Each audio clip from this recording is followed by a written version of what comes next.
Praise the lord. July 29వ తేదీ 2024. ఈరోజు దేవుని వాక్యము. నిన్ను రక్షించుటకును నిన్ను విడిపించుటకును నేను నీకు తోడై ఉందును గనుక వారు నీ మీద యుద్ధము చేయుదురు గాని నిన్ను జయింపకపోవుదురని యెహోవా సెలవిచ్చుచున్నాడు. యిర్మీయా గ్రంథము 15వ అధ్యాయం 21వ వాక్యము. నేను నీతో చెప్పి ఉన్నాను, నీకు తోడై ఉన్నాను, భయపడకుము. నేను నీ దేవుడనై ఉన్నాను, దిగులు పడకుము. నేను నిన్ను బలపరుతును, నీకు సహాయము చేయువాడను నేనే.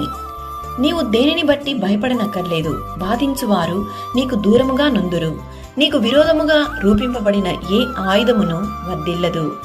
ఈరోజు ఈ వాక్యం వింటున్న ప్రియ దేవుని బిడ్డ, ఏదో ఒక విషయాన్ని బట్టి దిగులు చెందుతూ దుఃఖిస్తూ ఉన్న నిన్నే దేవుడు ఈరోజు ఈ వాక్యం ద్వారా బలపరుస్తున్నాడు. నీ శత్రువులు విరోధులు ఎంతగానో నిన్ను నాశనం చేయాలని అవమానపరచాలని చూస్తున్నా నీ పక్షముగా యుద్ధము చేయుటకు సర్వశక్తిమంతుడైన దేవుడు నీకు తోడు నీడగా ఉన్నాడు. నిన్ను రక్షించి నిన్ను కంటికి రెప్పలాగా కాపాడి ఆయన రెక్కల చాట్న నిన్ను భద్రపరిచి ఆయన నిన్ను ఆశీర్వదించెను. పర్వతములు తొలగిపోయినను మెట్టెలు తత్తరిల్లినను దేవుని కృప నిన్ను విడిచిపోదు.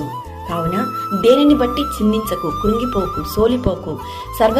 సర్వశక్తిమంతుడైన దేవుడు నీకు తోడుగా ఉన్నాడు. సకల ఘనత మహిమ ప్రభావములు యేసయ్యకు మాత్రమే కలుగునుగాక. ఆమేన్. God bless you.